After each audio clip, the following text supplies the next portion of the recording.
Happy Tuesday. Coming off a nice winning day, and we got a 7-game slate. Let's talk some basketball.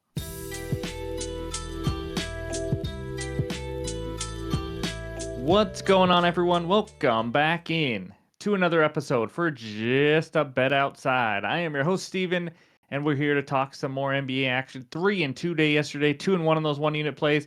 Profitable day, we'll take it, and we move on to the next one. But more on the recap in just a little bit. In the next couple days, we will have NFL videos coming out for this weekend's playoff games. I am jacked up, ready to watch some playoff football. But we'll have one video for the game bets and then one for the player props like we always do coming out here in a little while. So just be sure to stay tuned for that later this week. But any graphics you see in this video, you guys already know. It's from the awesome app called OUTLIER. It's the best betting research tool on the market today. I use it every single day. We show it in the videos, as you guys know. If you guys want to try it out, all you got to do is click the link below to sign up.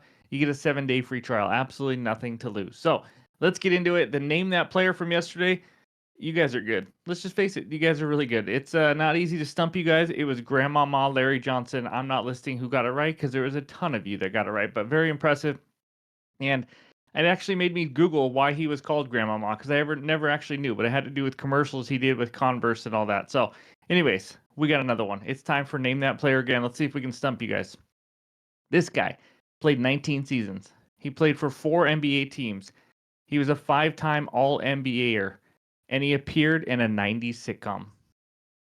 Leave your comment below. Let me know what you guys think. In this video, we're going to recap yesterday, a nice 3-2 day, and then it's Tuesday, so we're going to talk defenses versus the shooting guard position, and then we'll give you our best bets and the bets recap. So hit that like button if you haven't already. Leave a comment below to help this channel continue to grow. If you're new to the channel, hit that subscribe button as we're on our way to 36,000 subscribers. Also, the Discord link is below. It's completely free to join.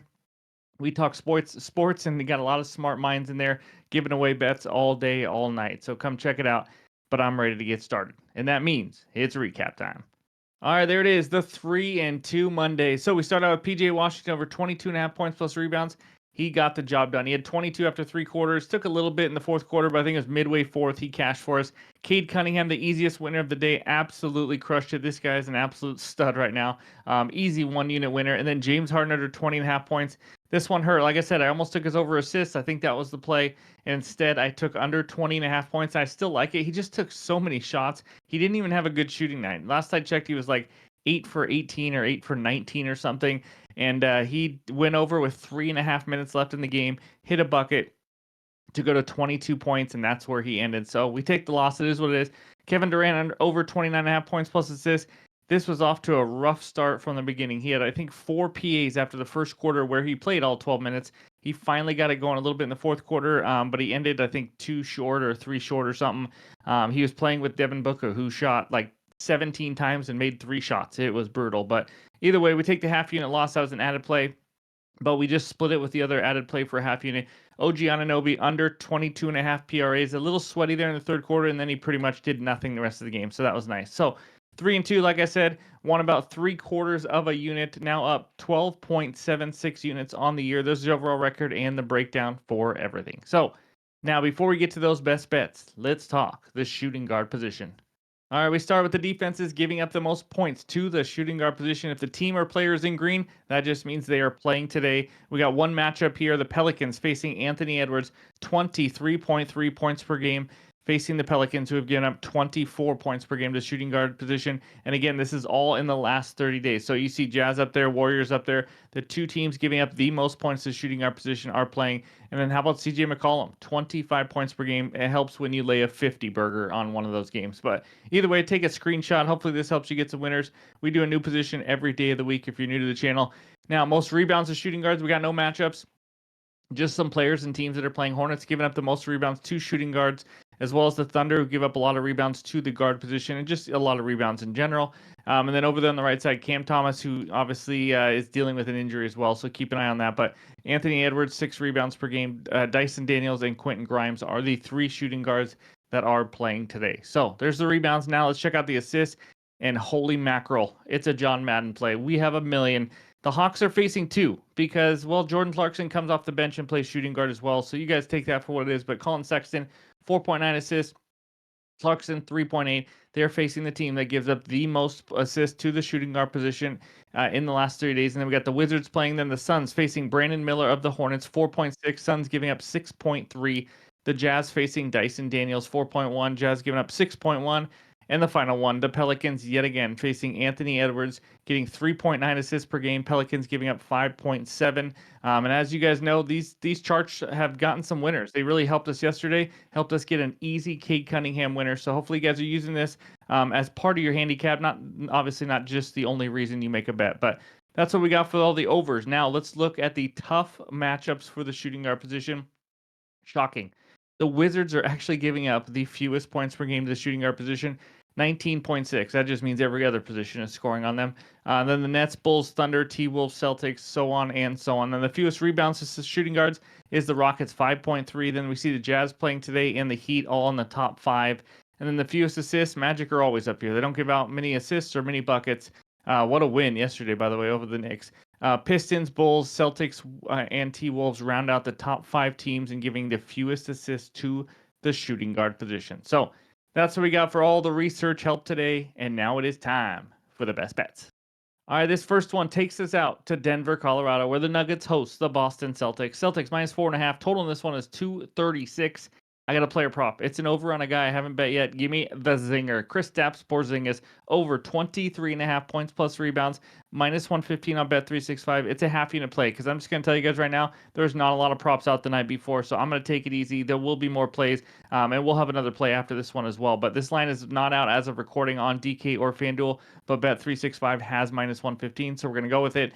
I expected it to be more like 25.5. I still like it at 24.5. But Zinger this season, he's only played in 13 games. Over this line in 8 of 13, averaging just above at 24.23. But, and it's a big but, minutes are higher now. 27 plus minutes in 5 straight. Yes, I am skipping over the game. He got hurt on Christmas and didn't play because it doesn't mean anything. I can't predict injuries. I'm just going to assume he's playing 27 plus minutes now in 5 straight. He's going to play it again. 29 minutes last game versus Thunder. In games this season with just 27 or more minutes, which is pretty conservative. Over this line in 7 of 9 games, averaging 26.67 PRs per game. In the 7 overs, he hasn't gone under 27 PRs. So, I mean, he's not a guy who lands right on 24 or anything. He's averaging 11.3 rebound chances per game in those 9 games, averaging 14.6 field goal attempts per game. Gotta love that for a guy who knows how to shoot it. And in games last season with 27 or more minutes, he was over this line in 37 of 47 games, 79%. Averaged almost 29 PRs per game. This number is just too low in my opinion. I think the books are moving these lines for Porzingis a little slow as his minutes go up. And then the matchup versus the Nugs. In Porzingis' 2 games last season versus Denver, he had 29 and 38 PRs. Nuggets are average giving up points to centers. They just face a somewhat similar center in Wemby. I'm not saying they're the same player, but they shoot threes, they stretch the floor, all that kind of stuff. Wemby just had 53 and 43 PRs. Now, I know Wemby plays a few more minutes than him as well. I'm not saying he's going to get 53, but again, we don't need even close to 53 here to cash. But Porzingis is just not your normal center. He's like Wemby. He can shoot. He's not a guy who just scores at the post only, although he can do that as well. So Denver is also giving up the 11th most rebounds to centers in the last 30 days. As we just talked about, Wemby had 2 monster rebounding games. Capella, Okongwu combined for 14 rebounds. Kessler had 13. Jalen Duren had 7 in 19 minutes against them, and Jared Allen had 10. So they give up some rebounds. We just need 6 rebounds to break even with that points line at 17.5. I think he can get 6 or more. I think he's got a chance to get 8, 9, or 10 rebounds in this one. So overall, I just think this line is too low for a guy like Porzingis. As long as he gets 27 or more minutes, or at least right around that range, I like his chances to go over. Give me the zinger over 23.5 PRs as my first best bet.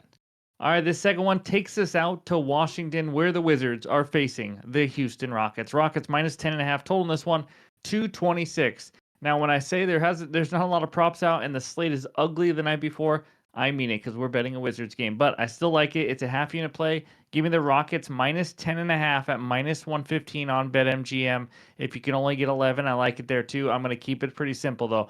The Wizards are hot garbaggio. I mean, they are bad. Now, let's talk some injuries for the Wizards. Malcolm Brogdon, one of their key pieces for competing, I think. He is out. Koulibaly, questionable with an illness. Jordan Poole, questionable with a hip injury. He didn't play last game. Carrington is iffy to play.